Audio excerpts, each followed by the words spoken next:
So we're away in the 800-metre men's A race from the inside. We have Stefan O'Loughnane, Joseph Rogers, Ryan Elston, Ted Chamberlain, fastest in the field, Henry Fisher in the purple singlet, Joseph Owen, and on the outside, Blackburn Harrier, Dominic Bolton. A little bit cagey through that first 100 as they start to negotiate that first 200. I can see Fisher has made himself known early doors as they approach this first 200 in 27 high, so that's a little bit pedestrian for these athletes, so I'm surprised to see Fisher push it on. And Ted Chamberlain, 147 man, is holding that curve, Matt. What's going to happen over the next 400?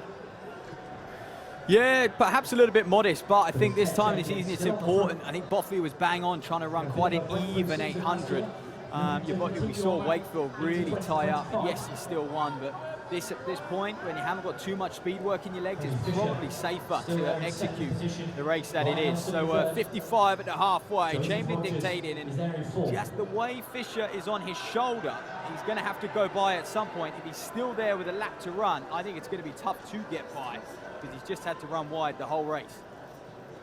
It's tricky if you're trying to make a pass on the bend, as Fisher just did there. You're travelling meters that you really don't want to. And I think this is a smart run as they get the bell there on 23.41. It's a very smart run from Chamberlain to just hold him out here. He's running an extra yard every turn, and if he can hold him down this back straight, then maybe he's got enough juice to take the win. But Fisher, the faster man on personal best, is coming up to challenge again. But once again, Chamberlain shuts the door and says, not today, Mr. Fisher. But it is piling up behind him as well. Elston on the inside, the under 23 is coming down this home straight. Final charge for Fisher. It's Chamberlain who takes it on 51.05. Very, very, very smart running here. I like that. I think he really had his number today.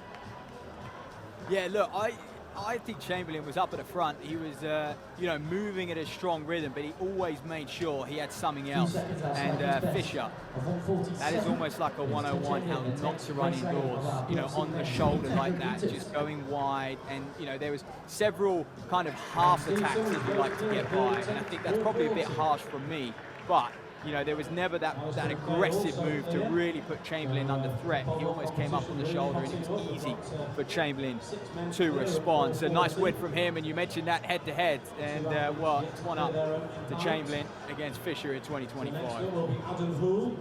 Ted Chamberlain enjoyed that win. He just dropped the Cole Palmer Cole celebration. That's going to go down well with Instagram. I don't think it will go down so well with the AC Track Club, but it's good to see personality of these athletes. But I think, as we see in here on the replay, Matt, we said about how cagey it was in that first 100, but that just shows the importance of getting that rail in the indoor 800-metre running. If you can get the rail and have a smooth run, your competitors have just got such a mountain to get round you when these athletes are so closely contested. Yeah, I mean, Elliot Giles is just a master at it. If you want to go and watch his records from that 2021 indoor seat campaign, he was phenomenal. You just get to the front of those, World Tour races and just lead gun to tape, and no one could get by. So Chamberlain offering the same tactic here this afternoon at the BMC Indoors